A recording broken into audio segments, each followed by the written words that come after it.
Bueno, hola, buenas tardes, espero que se esté escuchando bien porque he cambiado de auriculares, así que bueno.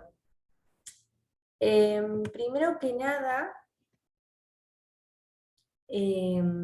bueno, igual a medida que vayan entrando les voy a ir dando espacio. Acuérdense que les dije que lo ideal era que trajeran dudas sobre los Incoterms, para ver si los habían leído, los habían repasado. Así que después vamos a tener un momento sobre la clase pasada, ¿sí? Porque es muy importante de que lo tengan bien incorporado. Otra cosa que me estuvieron preguntando por el grupo es el tema de las evaluaciones, ¿sí? Evaluaciones en vivo, no, con clases en vivo no vamos a tener. La idea es solamente hacer clases en vivo con el contenido y para que tengan dudas y yo les pueda contestar tanto en el momento de lo que se dio como de clases pasadas. Y también, obviamente, mientras tanto, que les ayude también, si son de la evaluación o algo, con eso. La evaluación es por módulo, una por módulo y 2 trabajos prácticos. Y una, bueno, al final de todo, una integradora. Y se va a abrir, obviamente, cuando terminemos de dar el contenido de cada módulo, porque no tendría sentido, aparte, que esté ahí disponible cuando solamente vimos una clase de 3 o 4 que tenga el módulo. Así que bueno, en ese sentido, tranquilos porque nadie los va a estar evaluando sin que se preparen, sin que así de sorpresa, no es la intención. Y bueno, ya después de hoy se va a abrir la primera evaluación, que son sencillas. La idea es que incorporen los conceptos que estuvimos dando. Se pueden hacer simplemente con el contenido de clase, es decir, con los PowerPoint, porque la idea no es sacarlos a que vayan a investigar, ni nada, profundizar, ni elaborar teorías, ni nada por el estilo. Así que bueno, igual la semana que viene o la otra, que estaría bueno que ya la tengan hecha, más o menos en un rango de 15 días, para que no se les acumulen, para que tengan la info fresca. Me comentan cómo les fue y todo. El formato es multiple choice, o verdadero o falso, ¿sí? No, tampoco son respuestas para elaborar ni nada. Entonces, bueno, hay que tener claro los conceptos y elegir entre las opciones que hay ahí, o decir si lo que está puesto en la oración es verdadero o falso, simplemente. Así que por ese lado no se preocupen y le sacamos peso porque, bueno, es lo obvio de que si estuvieron en clase o si las vieron y si chusmearon el contenido extra o mismo solamente el PowerPoint, ya son capaces claramente de hacer las evaluaciones, ¿sí? Así que por ese lado, cuando terminemos cada módulo, se abrirá su evaluación y al final tenemos la evaluación así integradora y listo. No hay como mucha historia ni nada raro en ese sentido. Así que bueno. Después, Una consulta, sí, cuando hacemos las evaluaciones así por módulo, ahí al terminar ya nos dicen si está bien o no. sí, sí, es Esa era la consulta. automático.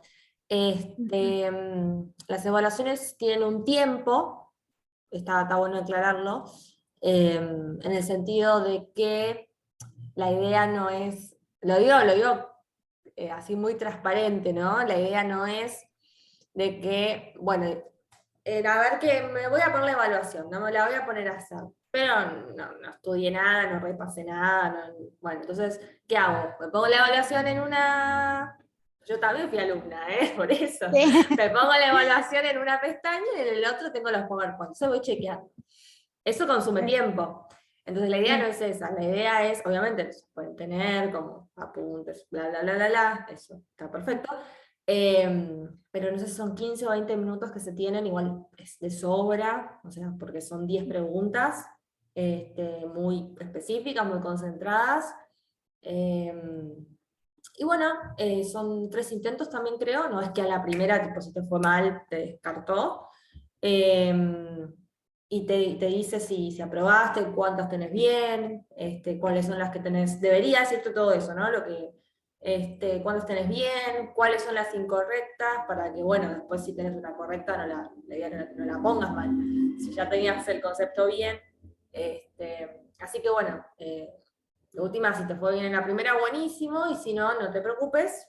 En general no se preocupen porque tienen segunda y tercera oportunidad con ya el dato de cómo le fue, o sea, no es tampoco lo mismo un 6, que me faltó una, que un 2. Entonces, bueno, y aparte, nada, tranquilos, es muy accesible. La idea es esa, ¿no? Que aprendan y la pasen bien. ¿La evaluación final es de la misma manera? Exactamente igual.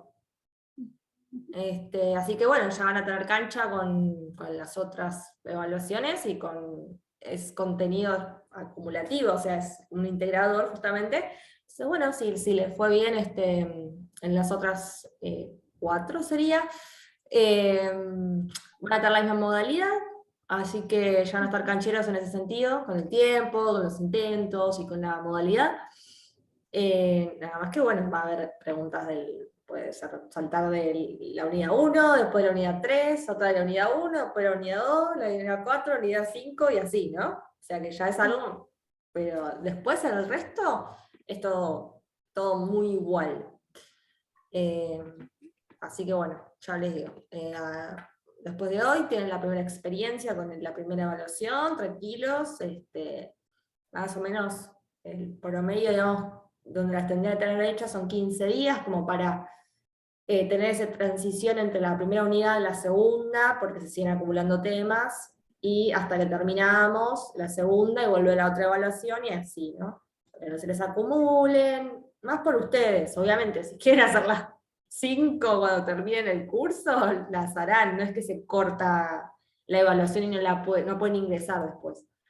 Pero, consejo, nada, váyanlo haciendo con tiempo. Total, una vez que ya la tienen hecha y aprobada, seguimos para adelante y otra cosa.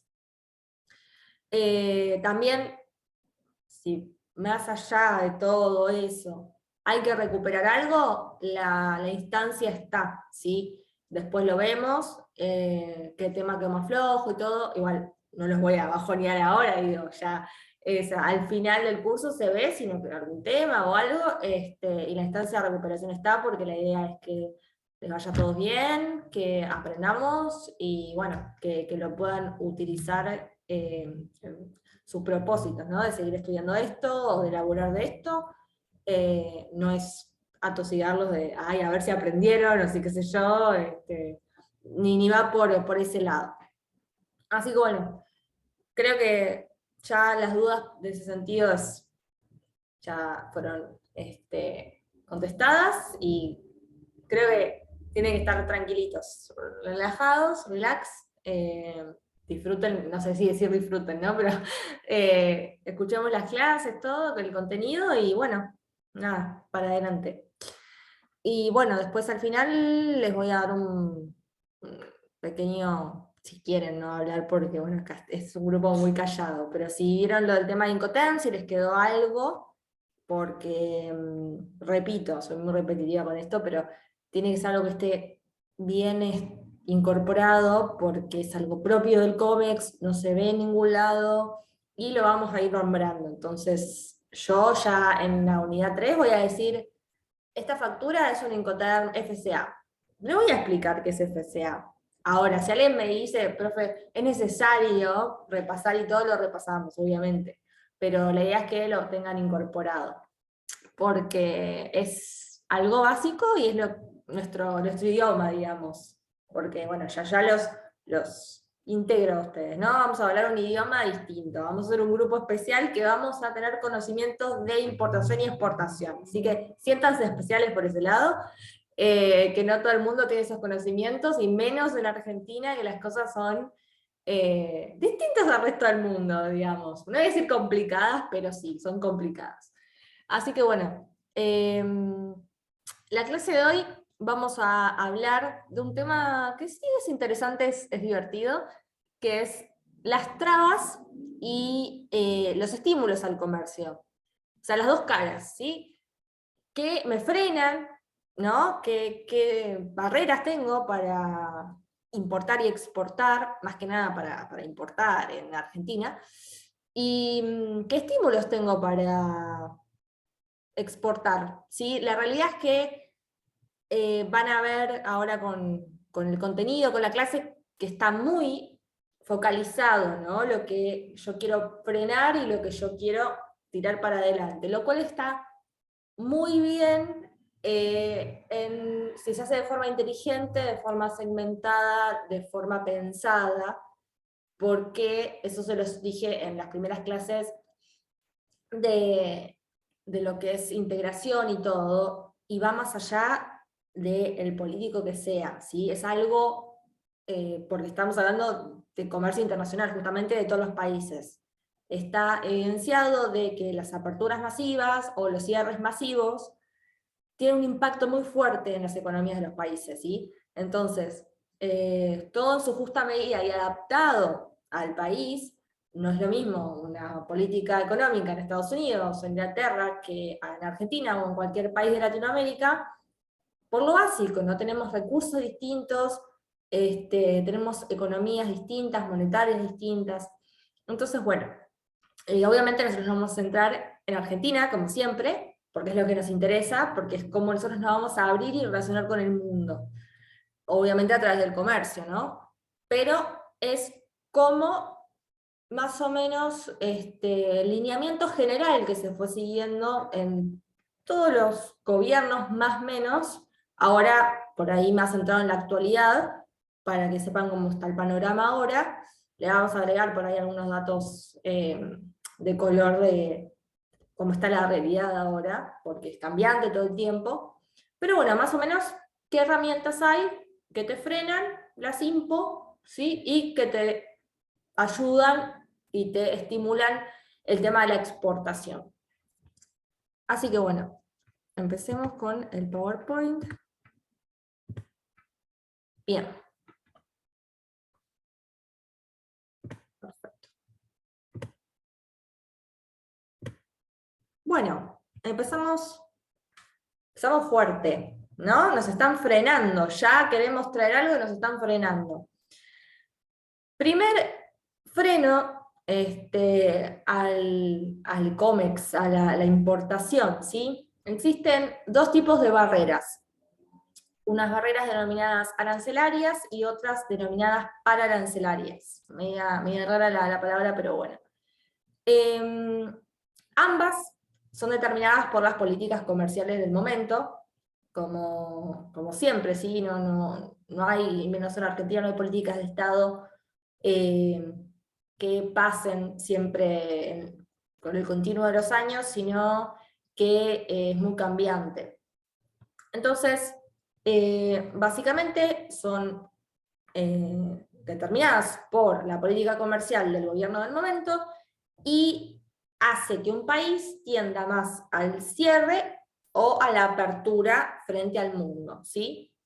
Ahora, esto es algo que lo que sigue, es un dato que lo vamos a ver más adelante bien en profundidad, pero ya se los voy tirando como para que, aparte porque tiene que ver con esto, ¿sí? Por ahí no me entiendan mucho a qué voy, pero voy a tratar de dárselos así como muy para arriba, pues lo vamos a ver bien. Las posiciones arancelarias dentro del nomenclador son las que determinan el tratamiento a aplicar. ¿Qué me dijo esta mujer? Bueno, todo el universo de productos, ¿sí? Desde un caballo vivo, ¿sí? Que puede ser comercializado, hasta un libro, hasta un auto, hasta una botella de agua, cualquier cosa que se imaginen de las mercaderías, tiene una codificación, ¿sí? Porque necesitamos saber qué tratamiento le queremos dar a esa mercadería en particular. Entonces, para eso tenemos un libro, así de gordo, que compartimos con todos los miembros que se adhirieron al GATT, que ya lo nombramos, que es un acuerdo de impuestos, ¿no? Derechos relacionados con el comercio exterior. Todos los países tienen esa codificación, ¿sí? Que dice qué tratamiento se le va a dar a esa mercadería. Tiene muchos datos, ¿sí? Ese código que tiene la mercadería nos va a dar mucha información en cada país, ¿no? Entonces, una de esa información es justamente si tiene barreras arancelarias y paraarancelarias. Y además de eso, ¿cuáles son? Esto de las posiciones arancelarias lo vamos a ver más adelante, en una clase particular, e incluso les voy a dar tips para clasificar mercadería, ¿sí? Así van a saber eso incluso. Porque, bueno, como ya les dije los ejemplos, no es lo mismo obviamente importar un animal vivo que un pedazo de plástico. Eso es obvio, yo creo que se los digo, y ustedes me dicen, ah, tiene totalmente sentido. Entonces, de ahí en adelante, imagínense, ¿no? Trámites, impuestos, derechos, todo eso para importar o exportar una mercadería, que nos ayuda y que nos determina qué tenemos que hacer, un código alfanumérico de números y letras que va a estar en un manual que se llama nomenclador, y que lo vamos a ver más adelante. Que quiero también ir a todo esto de que no es aleatorio, ¿sí? Esto yo no puedo decir, ah, esto me lo frena tal y esto no, no. Está establecido en un lugar y yo tengo que siempre ir a alguna ley, norma o a algún lugar que lo diga. Así que bueno, no hay queda nada al azar, ¿sí? Ahora, ¿qué diferencias hay entre una y la otra? ¿Sí? Las barreras pararancelarias básicamente son las que no tienen que ver con lo monetario, con los aranceles que tengo que pagar, ¿sí? Pero obviamente establecen una restricción. Y al no impactar en lo monetario, no me impacta en el costo de la operación.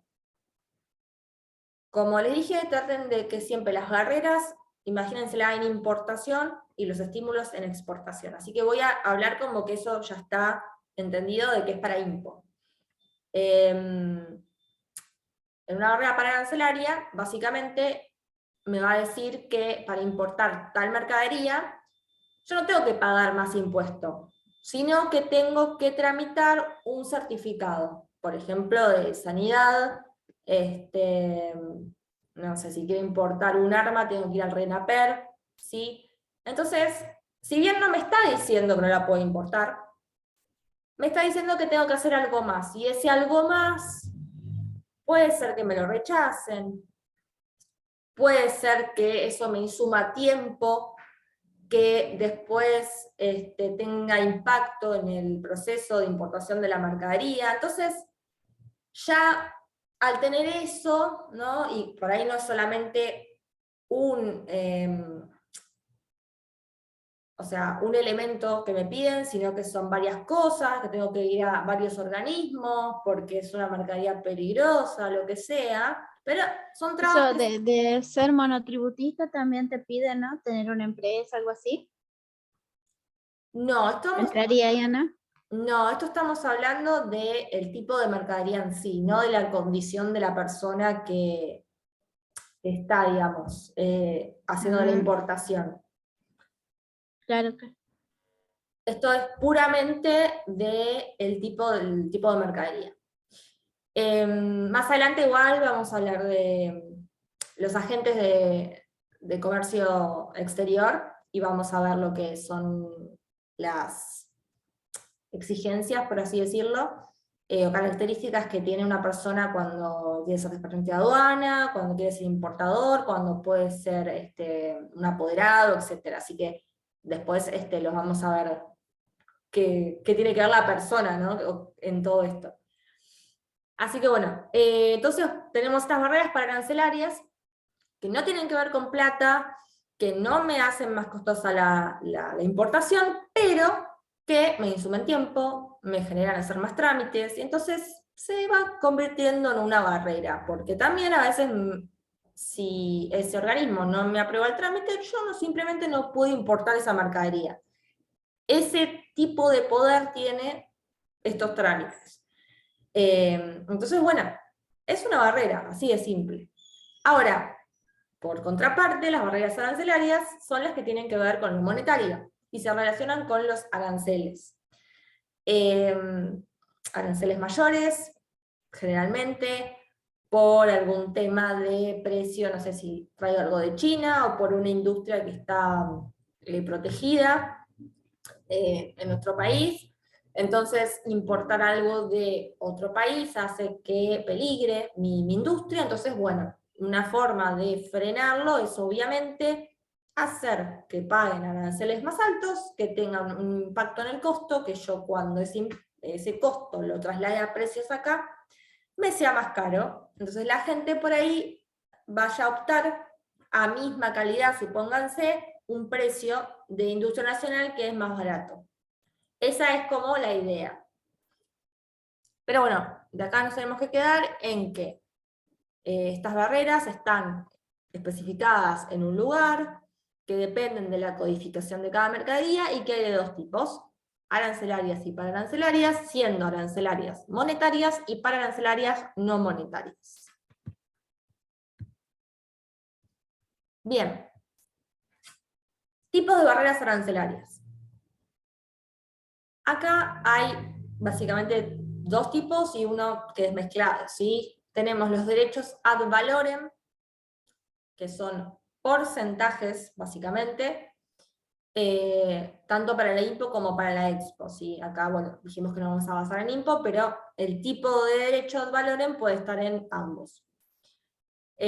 Acá tenemos, bueno, el ejemplo de la soja, que en su momento que dice esto era del 33%, cambia todo el tiempo, son las famosas retenciones que por ahí escuchamos en las noticias que suben, bajan, y bueno, ven que es una, o sea, no van a escuchar a los del campo decir, es que bueno, me subieron los derechos de exportación. No los van a escuchar decir eso. Entonces, para ellos obviamente es una barrera. ¿Qué trae bueno al país? Obviamente, cuanto más derechos paguen las personas que exportan, va a ser mayor entrada de dinero al sector público. Y ya de por sí son los dólares que vienen puros y directos de las exportaciones, que son, digamos que, los más convenientes, ¿no? Que le conviene a un país en general son los dólares de la exportación. Derechos específicos. Los derechos específicos es muy, muy sencillo. Una suma fija por unidad de cuenta. ¿Qué es unidad de cuenta? La unidad en que se importe ese bien o que se exporte ese bien. Son en metros, litros, toneladas, kilos, etc. Un kilo, es decir, va por este material, se exporta por kilo, se importa por kilo. Bueno, entonces le voy a poner un derecho de $3 cada 10 kilos, por ejemplo. Y derechos mixtos, obviamente es una combinación de los derechos ad valorem y los específicos. Un ejemplo de esto es la cuota Hilton. La cuota Hilton la tenemos con varios países, tanto de Europa como de Estados Unidos, para la exportación nuestra hacia ellos de carne. Ustedes, no, bueno, yo no se los expliqué, pero muchos países de Estados Unidos, Europa, tienen muy protegida lo que es la industria tanto de, la industria no, el mercado de lo que es granos, de lo que es carne, porque ellos no es su fuerte. Entonces, como nos compran a nosotros, también nos limitan de alguna forma lo que nos van a comprar, y eso se dio el mecanismo de la cuota Hilton. La cuota Hilton entonces es un derecho mixto. ¿Por qué? Porque tenemos un porcentaje por un lado, que es la parte de valores, más una suma fija por carne exportada, por tonelada, ¿sí? Así que combinamos los dos. Ahora, tipos de barreras pararancelarias. Más o menos se lo estuve adelantando, ¿no? Pero básicamente son cuotas o cupos, es decir, de tal mercadería, mi gobierno me dice que puedo traer tanta cantidad. Tanto sea por importador, o sea, por empresa o en general. Pero bueno, un límite bastante claro, que no tiene nada que ver con lo monetario, y que es bastante importante e impacta muy fuerte, ¿sí? Después, presentación de certificados, es lo que les había comentado antes, de calidad, de peso, origen, sanitarios, trámites que me insumen tiempo, también me insumen a veces dinero, depende de dónde lo haga, porque hay organismos que lo hacen más rápido, gestora, lo puedo hacer de forma pública, pero bueno, sabemos que a veces tarda mucho más. Entonces, bueno, me insume un montón de cosas que por ahí me impactan en la operación. Y tenemos directamente prohibiciones de importación y exportación, que también puede pasar. No es algo monetario, pero me dice directamente, no podés importar y no podés exportar esto. Se terminó ahí. Así que bueno, ya vimos, barreras arancelarias con derechos al valor en específicos y mixtos, y pararancelarias con cuotas cupos, certificados y directamente la prohibición. Bueno, frente a tanta barrera, tenemos estímulos también, porque, como les dije, la mejor manera de obtener dólares para un país es la Expo. Y también tenemos que ayudar a las personas que quieren exportar. Entonces, ¿qué tipos de estímulos principales tenemos? Porque ahora vamos a ver más. Son el reintegro, el drawback y el reembolso. El reintegro, ¿sí?, se basa en la devolución total o parcial de los tributos de lo que se pagó, ¿sí?, de impuestos, todo interior, para hacer esa mercadería que se va a exportar. Ustedes saben obviamente que en Argentina tenemos muchos impuestos internos, entonces, ¿qué mejor manera de ayudar a la persona que exporta de darle una devolución total o parcial de todo eso que pagó internamente? Este porcentaje se calcula sobre el FOB de la mercadería. Ahí ven el primer Incoterm. Por eso les digo que tienen que tenerlo claro, sobre el FOB, y lo determina el Ministerio de Economía, ¿sí? Que lo que determina son las cuotas a devolver.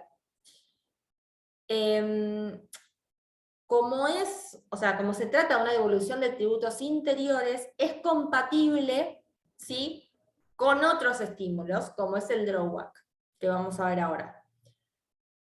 Y la devolución esta, o el pago, obviamente se realiza, como todo ahora, a través de la AFIP, pero cuando se acrediten los documentos de embarque, ¿sí? Yo tengo obviamente que probar de que hice efectivamente la exportación, y lo que pagué de tributos interiores por eso que estoy exportando, para que me hagan el cálculo y bueno, eventualmente me devuelvan todo o una parte. Ahora,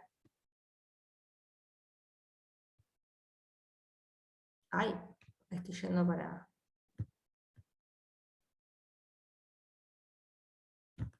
Bueno, acá comentamos igual lo que ya dije, ¿sí? Obviamente la alícuota también de estímulos va a estar establecida, y si tiene estímulos, en el nomenclador, ¿sí?, por la posición arancelaria. Así que,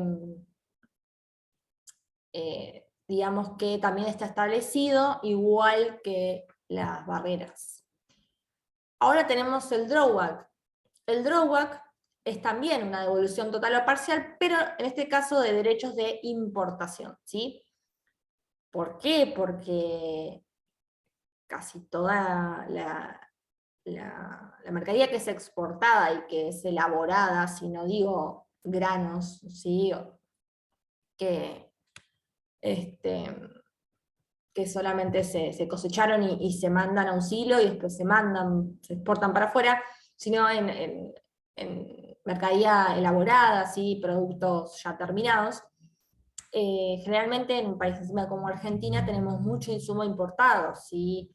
Desde lo que sea un tornillo, desde, no sé, engranajes o cositas de plástico, lo que se les ocurra. Entonces, yo obviamente pagué, ¿sí? Si yo eso lo importé a consumo, que más adelante vamos a ver la diferencia, pero si yo pagué para importar eso, y eso forma parte de mi producto final de exportación, yo voy a tener un beneficio donde me devuelven total o parcialmente los derechos de importación que yo pagué por esos insumos que forman parte de mi bien final. Esos insumos, cuando forman parte de un bien final, tienen que haber sido parte de un proceso de transformación, ¿sí? O sea, yo no sé, un clavo, o clavos en general para hacer, no sé, sillas, los importé con una posición arancelaria, es decir, con un código que decía clavos. Pero ¿qué pasa? Yo lo estoy exportando como parte de una silla. Yo voy a declarar la silla, no voy a declarar silla con 4 clavos, no. Entonces se sometió a una transformación, ¿sí? Ahora son parte de otro producto final. Ahora, yo tengo que demostrar de que esos clavos que yo importé previamente forman parte de la silla, porque yo puedo decir, sí, usé esto que importé tal día con esta documentación, y cada silla usa 30 clavos. Anda a chequearlo. Entonces, como la AFIP y aduana es muy sabia, y para que no se quieran aprovechar de su buena voluntad, digamos, al devolver, ¿no?, estos derechos de importación, el exportador tiene que realizar lo que se llama tipificación del producto a través de una declaración jurada. Es un trámite engorroso, pero vale la pena para este estímulo, ¿sí? Porque, bueno, si es una empresa exportadora que importa mucho y que importa insumos todo el tiempo, la verdad que este beneficio es muy grande, sí, y le va a devolver mucho de lo ya gastado en lo que es aranceles. Entonces, lo que hace esta empresa es decir, para esta silla yo usé clavos, yo usé estos engranajes, yo usé esto, yo usé aquello, y esto vino de acá, esto vino de acá, esto vino de acá, y para cada silla se usa tanta cantidad de esto, tanta cantidad de esto, tanta cantidad de esto, y tengo, o sea, generalmente se me hace una pérdida de material de esto, esto y esto. Todo el proceso de cómo se hace la silla es un ejemplo, ¿sí? Pero bueno, materiales que tiene, todo tiene que estar detallado para que AFIP eventualmente a una empresa viene y hace una inspección. Entonces, frente a esa declaración jurada que yo tengo, esa persona va a chequear proceso productivo, merma, que sería la pérdida, insumos, todo, y bueno, va a decir, está ok lo que dijiste, no, y bueno, la consecuencia de eso es que aprueben el drawback y tenga ese beneficio, ¿no? Y lo que se hace es devolver un monto fijo por unidad a exportar. Se determina un monto fijo por todo el tema de lo declarado por los insumos y todo, entonces ahí calculan según lo que se exportó, en este caso, no sé, son 100.000 sillas, es lo que se va a devolver de drawback. Bueno, finalmente tenemos el reembolso. El reembolso sería, ¿sí?, una suma de tanto el reintegro como el drawback. Pero no es compatible con otro estímulo, porque ya es la suma de los dos. O sea, el reintegro sí es compatible con el drawback, y el drawback sí es compatible con el reintegro. Pero el reembolso, al ser una suma de los dos, es medio trabalengua, pero ¿se entiende? Al ser una suma de los dos, obviamente no va a ser compatible con ninguno de los dos, pues ya están incluidos. Pero, por más que sea todo muy, muy lindo, en la actualidad no se encuentra vigente el reembolso. Bueno, ya vimos los estímulos principales que existen en nuestro país, pero hay algunos más. Tenemos políticas de promoción comercial, ¿sí? Obviamente, de nuevo, dependen de cada gobierno, depende de la bolilla que le quieran dar a lo que es el comercio exterior y a su importancia en la economía. Y también tenemos que tener en cuenta que Argentina es un país donde la mayoría de industrias son pymes, ¿sí? Con todo lo que eso implica a la hora de importar y exportar. Entonces, que haya este tipo de políticas, las cuales existen, sí, y debería haber muchas más, porque imagínense de darle una herramienta y apostar, ¿no?, por una pyme, o varias, ¿no?, en general, pero que puedan darle valor agregado, que puedan ingresar dólares al país de forma genuina, y que puedan crecer, y por ahí transformar, ¿no?, de ser una pyme que exportaba así esporádicamente, o que le costaba mucho, que vivía pidiendo créditos para importar insumos, que pase de esa situación a ser una empresa internacional, de renombre. Obviamente eso no pasa de un año para otro, pero siempre es importante tener el apoyo de tu gobierno, para, obviamente, ir hacia la senda del crecimiento, ¿sí? Así que bueno, vamos a las políticas de promoción comercial.